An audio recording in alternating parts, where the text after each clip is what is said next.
ونستعينه ونستغفره ونؤمن به ونتوكل عليه ونعوذ بالله من شرور أنفسنا ومن سيئات أعمالنا من يهده الله فلا مضل له ومن يضلله فلا هادي له ونشهد أن لا إله إلا الله وحده لا شريك له ونشهد أن سيدنا وسندنا وغوثنا وغياثنا وملجانا وماوانا وحبيبنا وحبيب ربنا وطبيبنا وطبيب قلوبنا سيدنا ومولانا محمدا عبده ورسوله صلى الله تعالى عليه وعلى آله وصحبه وبارك وسلم أبدا أما بعد فأعوذ بالله من الشيطان الرجيم بسم الله الرحمن الرحيم إنما يريد الشيطان أن يوقع بينكم العداوة والبغضاء وقال الله تبارك وتعالى في مقام آخر إن الشيطان ينزغ بينهم إن الشيطان كان للإنسان عدوا مبينا صدق الله مولانا العظيم إن الله وملائكته يصلون على النبي يا أيها الذين آمنوا صلوا عليه وسلموا تسلیما۔ بآواز بلند محبت کے ساتھ روشی پڑھیں۔ الصلاۃ والسلام علیک یا رسول اللہ اعلیٰ آلک و اصحابک یا سیدی یا حبیب اللہ الصلاۃ والسلام علیک یا سیدی یا شفیع المذنبین وعلی آلک و اصحابک یا سیدی یا رحمۃ للعالمین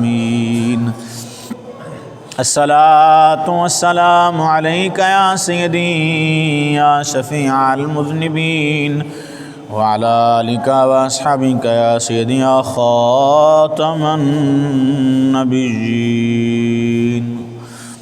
خدائے بزرگ و برتر جل جلالہ کی حمد و ثنا کے بعد حامی بے کساں محبوب خدا سلطان دو جہاں سرور کون و مکاں حضور رحمت دو عالم نور مجسم شفیع معظم صلی اللہ تعالی علیہ وآلہ وسلم کی مقدس مطہر بارگاہ میں گلہائے عقیدت عرض کرنے کے بعد گرامی مرتبت حضرات حاضرین و سامعین محتشم السلام علیکم ورحمۃ اللہ وبرکاتہ۔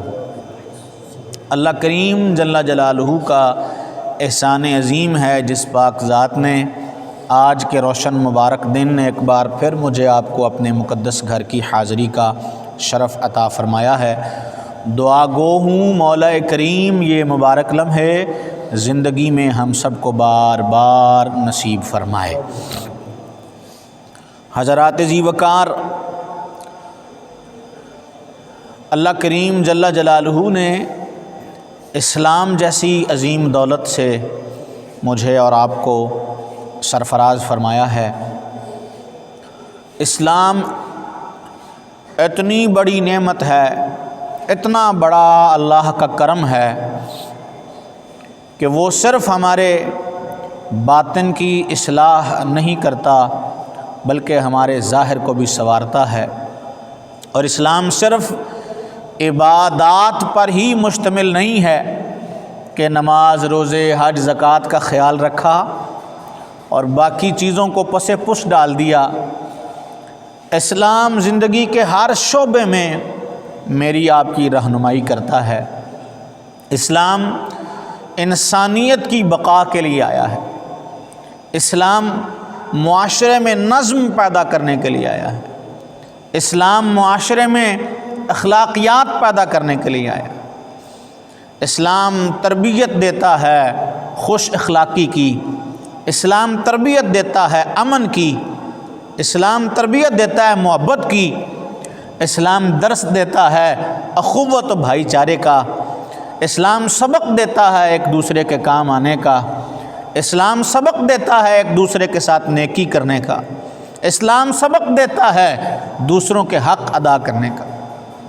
وہ ہمسائے ہیں، خونی رشتہ دار ہیں، عام مسلمان ہیں، یہاں تک کہ اگرچہ وہ کافر بھی ہیں اور ہمارے ساتھ ہمارے معاشرے میں رہتے ہیں تو اسلام نے انہیں حق دیے ہیں اور انہیں ادا کرنے کی اسلام تعلیم دیتا ہے۔ یہاں تک اسلام کے حسن اور اسلام کی خوبی کا آپ اندازہ کریں کہ جانوروں جنہیں معاشرے میں کوئی حیثیت حاصل نہیں ہوتی ہے، اسلام ان کے ساتھ بھی حسن انداز سے پیش آنے کی تربیت دیتا ہے کہ ان میں سے کسی کے ساتھ بھی ظلم نہ کیا جائے، کہ جانور پر ظلم کرنا اسے بھی اسلام نے روا اور جائز نہیں رکھا ہے۔ اب اگر اسلام وہ مبارک دین جسے جانور پر ظلم کرنا قبول نہیں ہے، کیا اسے یہ بات قبول ہو سکتی ہے کہ کوئی اپنے سگے بھائی پر ظلم کرے، کوئی اپنے رشتہ دار پر ظلم کرے، ہمسائے پر ظلم کرے، اپنے مسلمان بھائی کے ساتھ بلا وجہ جھگڑے، گالم گلوچ کرے، دست درازی کرے، اسے گرا کر اس کی چھاتی پہ سوار ہو جائے، یا اسے بازار میں گھسیٹے، یا اس کے ساریاں داڑھی کے بال نوچے؟ وہ اسلام جو جانور سے بھی ظلم کی مخالفت کرتا ہے، کیا وہ اسلام اجازت دے گا کہ کوئی اپنے بھائی پر ظلم کرے اور اس کے ساتھ ناانصافی والا معاملہ کرے؟ تو اسلام تو امن اور محبت کی بات کرتا ہے۔ تو ہرگز اسلام کسی مسلمان کو کسی مسلمان سے بغیر کسی وجہ کے جھگڑا کرنے کی اجازت نہیں دیتا، کہ مسلمان سے جھگڑنا یہ مسلمان کا کام ہی نہیں ہے۔ مسلمان کے ساتھ لڑائی کرنا، گالی دینا اور مسلمان پر دست درازی کرنا یہ کسی مسلمان کا کام نہیں ہو سکتا، چونکہ روشن حدیث ہے میرے آقا صلی اللہ علیہ وسلم کی۔ کریم نبی نے نہیں فرمایا المسلم من سلم المسلمون من لسانہ و یدہ، مسلمان وہ ہے جس کی زبان اور اس کے ہاتھ سے دوسرا مسلمان محفوظ رہتا ہے۔ اسلام تو یہ درس دیتا ہے، نہ آپ کسی کو گالی دے سکتے ہیں، نہ آپ کسی کے گریبان میں ہاتھ ڈال سکتے ہیں، اس کی اسلام اجازت نہیں دیتا کہ آپ گالی دیں۔ اور آج ہمارے معاشرے میں یہ دونوں چیزیں عام ہیں، بات بات پر گالی دینا یہ ہمارا طور طریقہ ہو گیا ہے، اور معمولی بات پر جھگڑ پڑنا اور کسی کے گریبان تک ہاتھ لے جانا، اسے تو ہم کچھ سمجھتے ہی نہیں ہیں، اسے تو معمولی بات سمجھتے ہیں، جبکہ قرآن اعلان کر رہا ہے کہ مسلمانوں میں لڑائی کروانا، مسلمانوں میں جھگڑا پیدا کرنا، عداوت اور دشمنی پیدا کرنا یہ مسلمان کا نہیں، شیطان کا کام ہے۔ جو مبارک جملے قرآن کے آپ احباب کے سامنے پڑھے، اللہ تبارک و تعالیٰ پارہ 7 سورہ مائدہ ارشاد فرماتا ہے انما یرید الشیطان ان یوقع بینکم العداوۃ والبغضاء، شیطان یہی چاہتا ہے کہ وہ تم میں عداوت اور دشمنی پیدا کر دے۔ لڑائی جھگڑے کی بنیاد ہی یہ ہوتی ہے، اور بندہ اپنے کسی عزیز کو جناب والا اپنا دشمن سمجھ کر تو اس کے ساتھ جھگڑا شروع کر دیتا ہے، اور جھگڑے کی بنیاد ہی یہ ہوتی ہے۔ دوسرے مقام پر اللہ تبارک و تعالی جل جلالہ سورہ بنی اسرائیل پارہ 15 ارشاد فرماتا ہے ان الشیطان ینزغ بینہم، بے شک شیطان ہے جو ان کے آپس میں فساد ڈالتا ہے۔ ان الشیطان کان للانسان عدوا مبینا، اور بے شک شیطان انسان کا کھلا دشمن ہے۔ یہ دونوں مبارک آیات قرآن کے مقدس جملے یہ بتا رہے ہیں کہ مسلمان کا مسلمان کے ساتھ جھگڑنا، دشمنی اور عداوت سینے میں اس کا کینہ پالنا، اس کی دشمنی سینے میں پالنا، یہ شیطان کا وار ہے۔ آج ہم دیکھیں تو شیطان اپنے اس وار میں کتنا کامیاب ہے۔ کہیں ذات پات کا جھگڑا ہے، کہیں تعصب کی بنا پر لاٹھیاں چل رہی ہیں، کہیں ادارے والوں سے گالم گلوچ کا سلسلہ ہے، کہیں اساتذہ اور طلباء میں ٹھنی ہے، کہیں میاں بیوی کے درمیان جھگڑا ہے، کہیں ساس بہو میں تلخ کلامی ہے، کہیں دکاندار کاروباری حصے دارے آپس میں دست و گریبان ہیں، کہیں مالک مکان اور کرایہ دار میں ہاتھا پائی ہے، کہیں کنڈکٹر اور سواریوں میں لڑائی جھگڑا ہے۔ جناب والا اسی طرح کہیں ٹھیا لگانے والا لوگوں سے جھگڑ رہا ہے، کہیں ڈاکٹر مریض ایک دوسرے سے بے صبری کا مظاہرہ کر رہے ہیں، ٹھیکیدار اور ملازمین لڑ رہے ہیں، کہیں پڑوسی ایک دوسرے کے خون کے پیاسے ہوئے ہیں، کہیں رشتہ دار آپس میں خانہ جنگی کا ماحول گرم ہے، کہیں امام و مقتدی میں دوریاں ہیں، کہیں مسجد کمیٹی اور نمازی حضرات میں دوریاں ہیں، کہیں برسوں کے دوستوں میں انبن چل رہی ہے، کہیں پورا گھر میدان جنگ بنا ہوا ہے۔ ہم نے قرآنی احکام کو نظر انداز کر دیا۔ اگر ہم رسول اللہ کے فرامین پر عمل پیرا ہوتے اور اپنے بزرگوں کے طریقے کو اختیار کیا ہوتا، علماء کے دامن سے وابستہ ہوتے، تو ہم لڑائی جھگڑے کی تباہ کاریوں سے خود کو بچا لیتے۔ پاک رسول صلی اللہ علیہ وسلم نے ارشاد فرمایا، اللہ کے ہاں سب سے برا شخص وہ ہے، سب سے ناپسندیدہ آدمی وہ ہے۔ اب آپ نے اور میں نے بھی غور کرنا ہے، کہیں یہ بات ہمارے درمیان تو پائی نہیں جاتی۔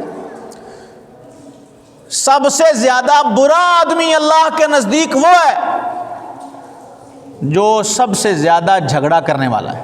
ایسے ہی بات بات پہ غصے میں آ جاتا ہے، بات بات پہ اٹھ کر دوسرے کے منہ پہ تماچا دے مارتا ہے، گریبان پکڑ لیتا ہے دوسرے کا، گالی دینے لگتا ہے۔ ایسا شخص اللہ کے نزدیک سب سے برا آدمی، سب سے زیادہ ناپسندیدہ ہے۔ رسول کریم صلی اللہ تعالی علیہ وسلم نے فرمایا، جو شخص بے جا جھگڑتا ہے وہ ہمیشہ اللہ کی ناراضگی میں رہتا ہے۔ ایسے ہی بلا وجہ لوگوں سے لڑائی کرتا رہتا ہے، آتے جاتے لوگوں سے جھگڑا کرتے رہتا ہے، تو وہ ہمیشہ اللہ کی ناراضگی میں رہتا ہے۔ پھر رسول کریم علیہ السلام نے فرمایا، کوئی قوم ہدایت پر رہنے کے بعد گمراہ نہیں ہوئی مگر جھگڑوں کی وجہ سے۔ یہ لڑائیاں جھگڑے ہی لوگوں کو گمراہ کر دیتے ہیں اور معاشرے میں فساد پیدا کر دیتے ہیں۔ تو جھگڑے کا مزاج یہ مسلمان کا نہیں ہونا چاہیے۔ یہ حدیث جو میں آپ کو عرض کرنے لگا ہوں، یہ تو ایسی مبارک حدیث ہے کہ اگر آپ حق پر بھی ہیں تو پھر بھی جھگڑا چھوڑ دیں۔ ایک تو ہے کہ بندہ ناحق لڑ رہا ہے، قصور بھی اس کا ہے اور یہ لڑائی بھی کر رہا ہے، یہ تو برائی ہے۔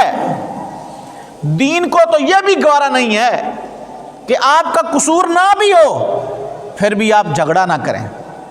کریم آقا علیہ السلام نے فرمایا، بندہ ایمان کی حقیقت میں اس وقت تک کمال کو نہیں پہنچ سکتا جب تک حق پر ہونے کے باوجود جھگڑا نہ چھوڑ دے۔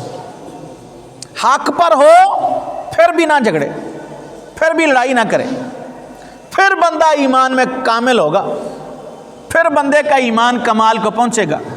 جب یہ حق پر بھی ہے، اس کے ساتھ ناانصافی ہو رہی ہے، رشتہ دار بھائی اقارب اس کے ساتھ ناانصافی کر رہے ہیں، لیکن یہ اللہ کے لیے ان سے جھگڑے نہ، لڑائی نہ کرے، ان سے جھگڑا نہ کرے، تو رسول کریم علیہ السلام نے فرمایا ایمان کے کمال کو اس وقت تک نہیں پہنچ سکتا جب تک حق پر ہو کر بھی جھگڑا نہ چھوڑ دے۔ تو جھگڑے میں نقصان ہی نقصان، خسارہ ہی خسارہ ہے، اور جھگڑا چھوڑ دینے میں بھلا، غصے پر کنٹرول کرنے میں بھلا، کیسے بھلا؟ اور ایک مبارک حدیث کریمہ آقا علیہ السلام کی سماعت کریں۔ بے وجہ جھگڑنے والے کی بات نہیں ہو رہی، جس کے پاس جھگڑنے کی وجہ بھی ہو، حق پر بھی ہو، پھر بھی اگر جھگڑا چھوڑے تو اس پر کتنا کرم ہوگا۔ کریم نبی علیہ السلام نے ارشاد فرمایا جو حق پر ہونے کے باوجود جھگڑا نہ کرے، جنت کے اندرونی کنارے میں ایک گھر کا میں اس کے لیے ضامن ہو جاتا ہوں۔ مجھے بتائیں، معمولی سی دنیا کی بات ہے، اگر کسی کے ساتھ مکان کا جھگڑا ہو گیا ہے، مرلے ڈیڑھ مرلے کا جھگڑا ہو گیا ہے، چند روپوں کا، چند پیسوں کا، کچھ ہزار روپوں کا جھگڑا ہو گیا ہے، اگر میں حق پر ہونے کے باوجود چھوڑ دیتا ہوں تو انعام کیا ملے گا؟ کیا انعام ملے گا جی؟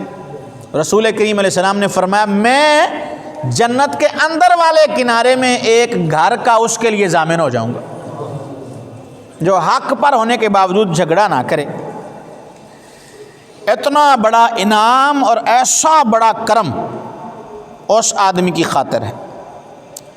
پاک نبی صلی اللہ تعالی علیہ وآلہ وسلم کے صحابی ہیں جناب سعید بن زید رضی اللہ عنہ، یہ عشرہ مبشرہ صحابی ہیں۔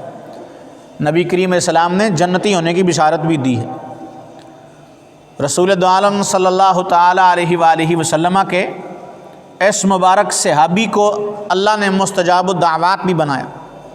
آپ کے گھر کے معاملے میں ایک عورت آپ سے جھگڑ پڑی تو آپ نے کہا کہ یہ اسے دے دو، مجھے نہیں چاہیے، اور پھر کہا کہ میں نے رسول کریم علیہ السلام کی ایک مبارک حدیث سنی ہے جو اس دنیا میں کسی آدمی کی ایک بالشت زمین دبا لے گا، ناحق قبضہ کر لے گا، پوری کوٹھی نہیں، پورا پلاٹ نہیں، پوری مارکیٹ پر قبضہ نہیں کرے گا، کتنی زمین دبائے گا کسی کی؟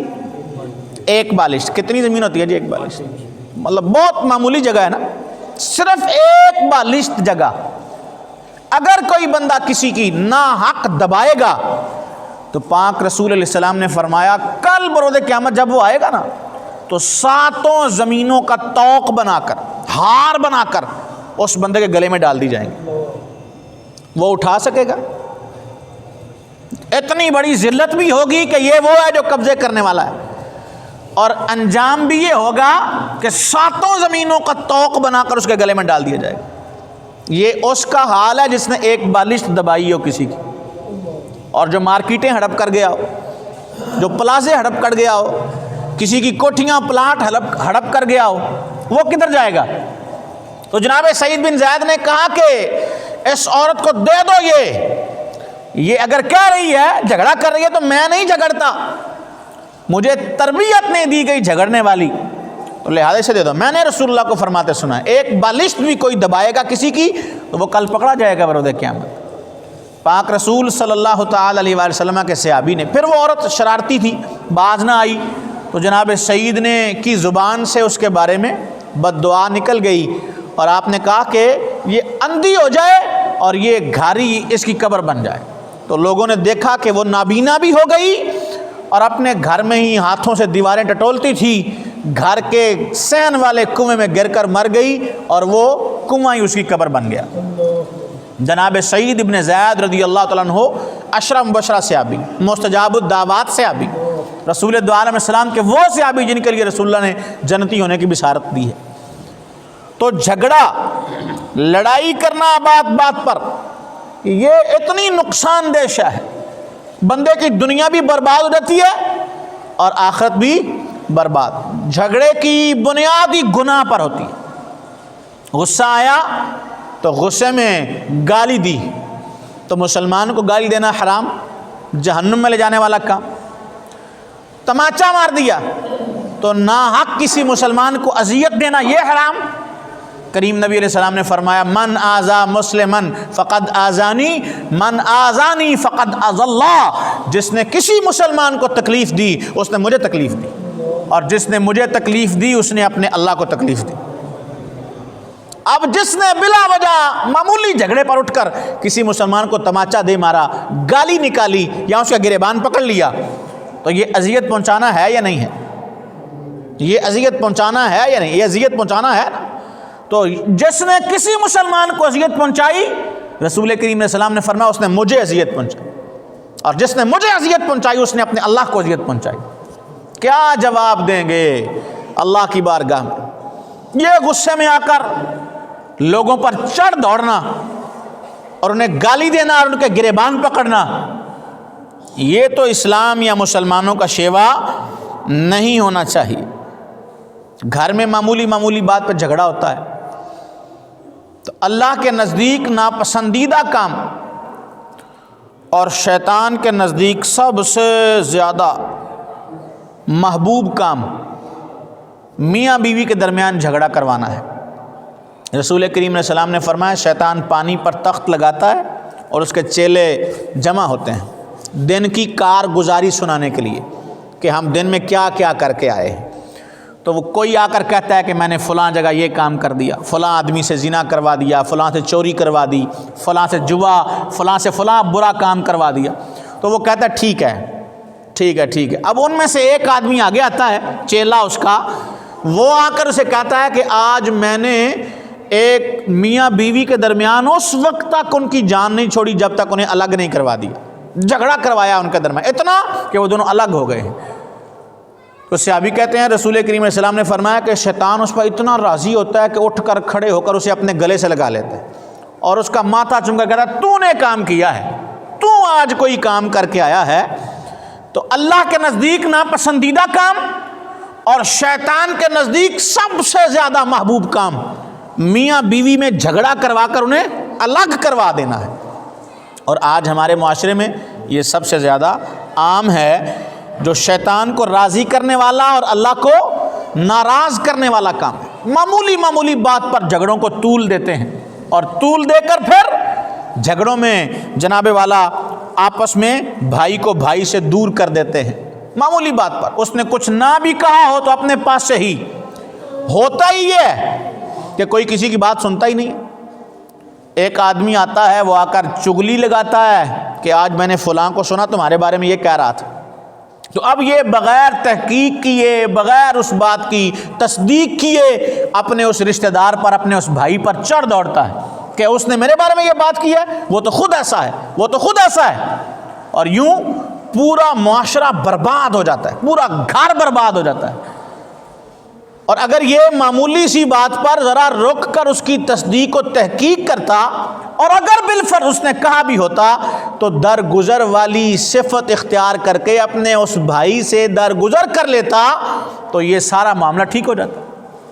یہ غصے میں چڑھ دوڑا اور جھگڑا بڑھایا، اور یوں پھر کیا ہوا، بھائی بھائی سے دور ہو گیا، یہ رشتہ دار ایک دوسرے سے دور ہو گئے، نفرتیں پیدا ہو گئیں، لڑائیاں پیدا ہو گئیں، اور گھر برباد ہو گئے، معاشرے برباد ہو گئے، بستیاں برباد ہو گئیں، قومیں برباد ہو گئیں۔ کس کی وجہ سے؟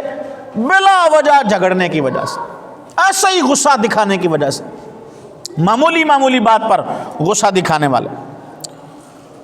اور اب قرآن یہ بات بتاتا ہے کہ جناب آدم علیہ نبینا علیہ السلام کے وہ دو بیٹے جو آپس میں ایک معاملے پر جب تنازع ہو گیا تو ایک نے اسے کہا کہ میں تجھے قتل کر دوں گا، قابیل نے اسے کہا میں تجھے کیا کر دوں گا، قتل کر دوں گا۔ لیکن قرآن نے اس کے بھائی حابیل کے جو جملے لکھے ہیں وہ دل کی تختی پہ لکھنے والے ہیں۔ اس نے جواباً اسے کہا اگر تو مجھے مارنے کے لیے اپنا ہاتھ اٹھائے گا تو میں تجھے مارنے کے لیے اپنا ہاتھ نہیں اٹھاؤں گا، تو مجھے قتل بھی کر دے میں پھر بھی تجھے نہیں ماروں گا۔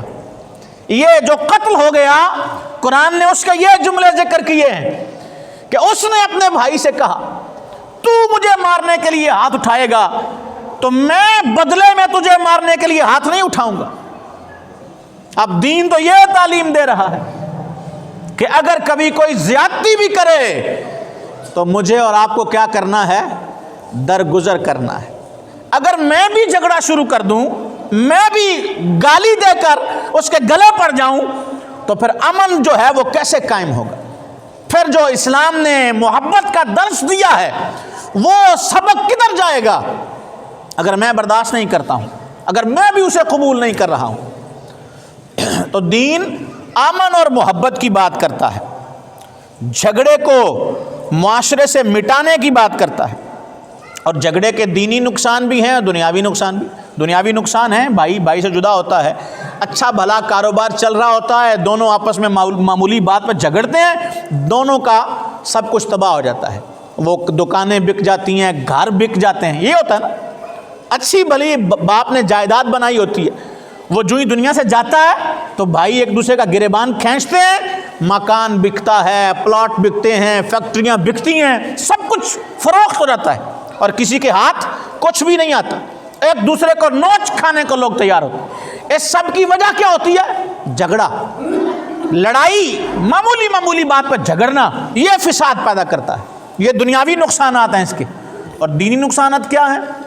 رسول دو عالم صلی اللہ تعالی علیہ وآلہ وسلم اپنے غلاموں میں باہر تشریف لائے تو دیکھا کہ دو آدمی آپس میں جھگڑ رہے ہیں، تو کریم نبی علیہ السلام نے فرمایا میں تمہیں شب قدر کا تعین بتانے کے لیے آیا تھا کہ رمضان کی آخری راتوں میں سے شب قدر کون سی رات ہے، یہ بتانے آیا تھا، لیکن تمہارے جھگڑے کی وجہ سے اللہ نے اس کا تعین اٹھا لیا ہے۔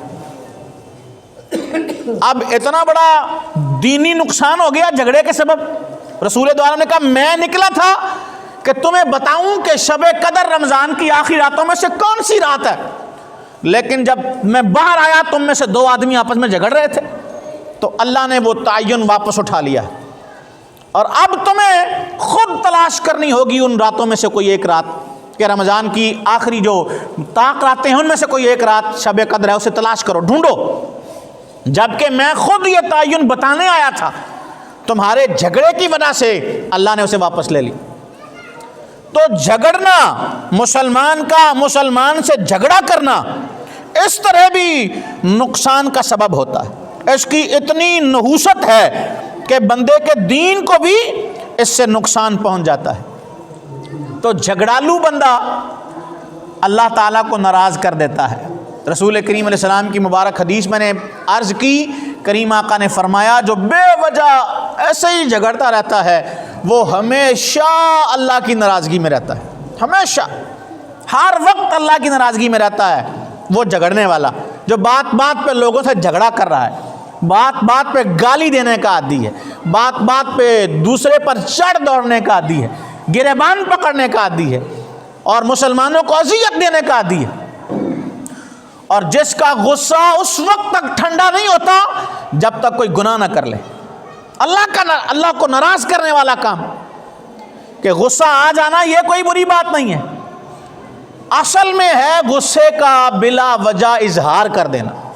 غصہ تو بندے کے بس میں نہیں ہے نا، یہ ایک طبیعی بات ہے کہ انسان کو خلاف مزاج بات پر غصہ آ جاتا ہے، خلاف مزاج بات پر غصہ آ جاتا ہے، لیکن اصل جو بری شے ہے وہ ہے غصے کا بلا وجہ اظہار کر دینا، ایسے ہی غصے میں لال پیلے ہو کر دوسروں پہ چڑھ دوڑنا، اصل میں جو اللہ کو ناراض کرنے والی بات ہے۔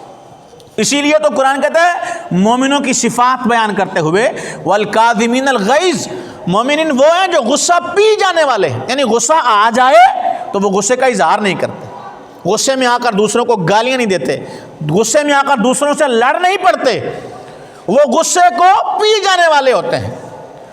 والعافین عن الناس، اور لوگوں کو معاف کرنے والے، واللہ یحب المحسنین، اور اللہ احسان کرنے والوں کو اپنا محبوب رکھتا ہے، اپنا محبوب بنا لیتا ہے۔ کن لوگوں کو؟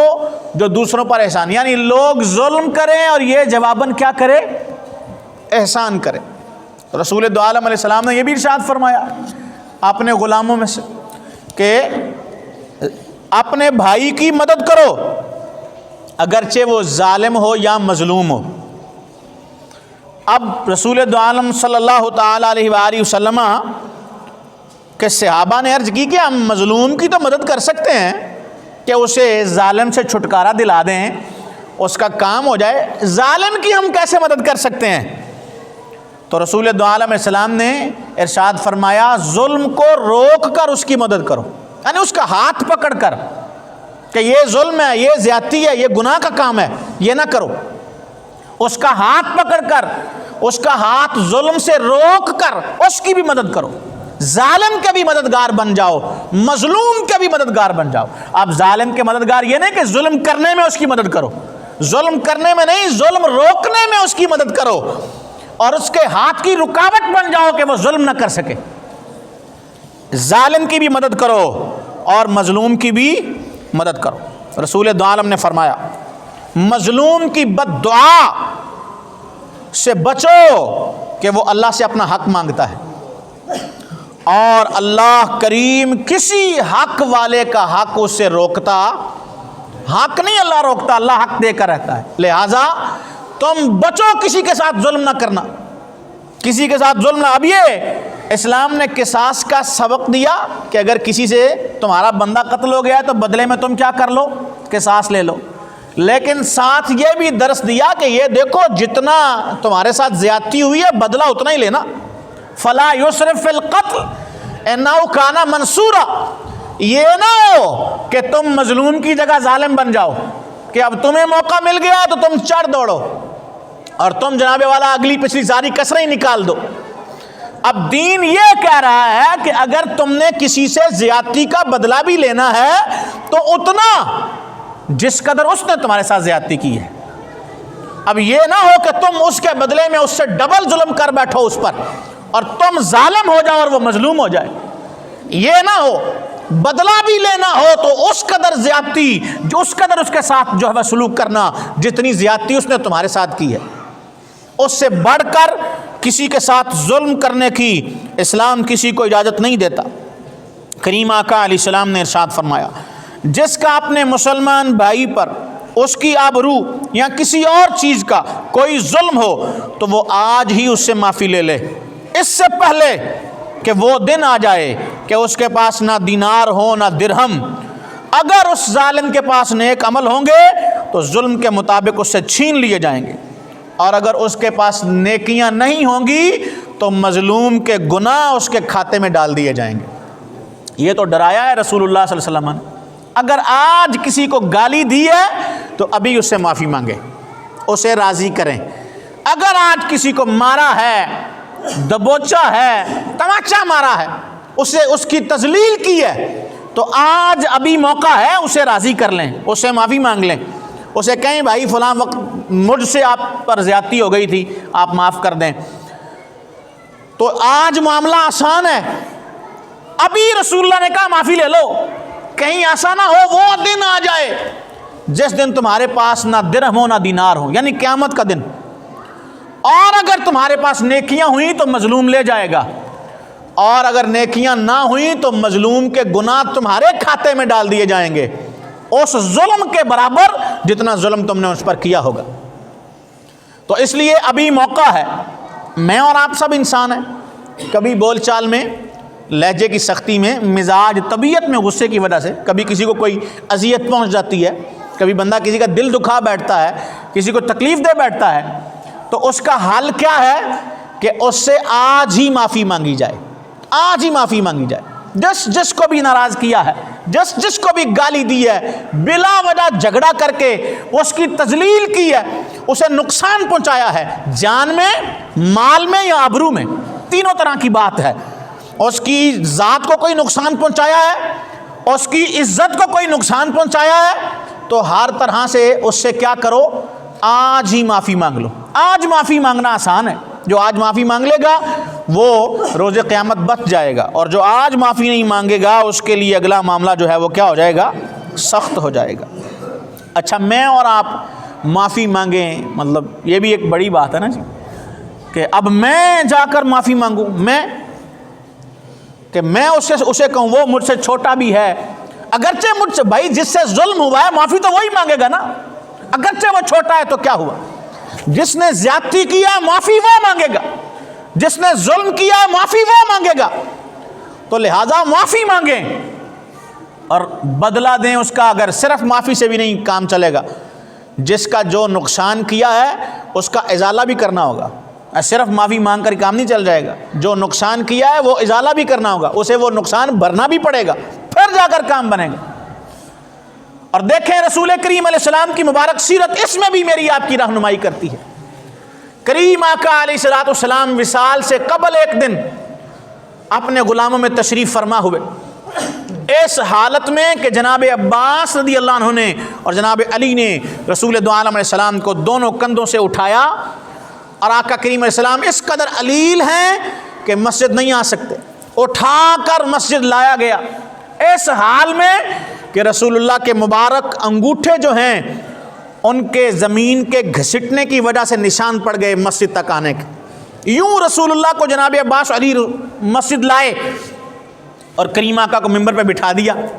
پاک نبی علیہ الصلوۃ والسلام نے اپنے غلاموں سے خطبہ ارشاد فرماتے ہوئے کہا کہ اگر آج تک مجھ سے کسی پر کوئی ظلم ہو گیا ہو اور وہ مجھ سے بدلہ لینا چاہتا ہو تو آج میں حاضر ہوں, وہ مجھ سے بدلہ لے لے. مجھے بتائیں کیا میری اور آپ کی عزت رسول اللہ کی سے بھی زیادہ ہے؟ کیا میرا آپ کا سٹیٹس رسول اللہ کے سٹیٹس سے بھی اونچا ہے؟ اگر رسول اللہ صلی اللہ علیہ وسلم محبوب خدا ہو کر, سید الانبیاء ہو کر اور اپنی امت کی جانوں مالوں عزتوں کے آقا ہو کر ممبر پر بیٹھ کر اپنے غلاموں سے کہہ سکتے ہیں اگر مجھ سے کسی پر کوئی زیادتی ہو گئی ہو اور وہ مجھ سے بدلہ لینا چاہتا ہو تو آج میں موجود ہوں, وہ آئے اور مجھ سے بدلہ لے لے. کیا یہ میں اور آپ نہیں کہہ سکتے ہیں؟ کیا میری آپ کی شان کم ہو جائے گی اگر میں اور آپ اپنے بھائی کے سامنے بیٹھ جائیں گے؟ کیا میری آپ کی عزت میں فرق آ جائے گا اگر میں اور آپ اپنے کسی دوست رشتہ دار کے سامنے بیٹھ جائیں گے کہ فلاں وقت مجھ سے زیادتی ہو گئی تھی, آپ معاف کر دیں؟ کیا حرج کیا ہے اتنی بات کہنے میں؟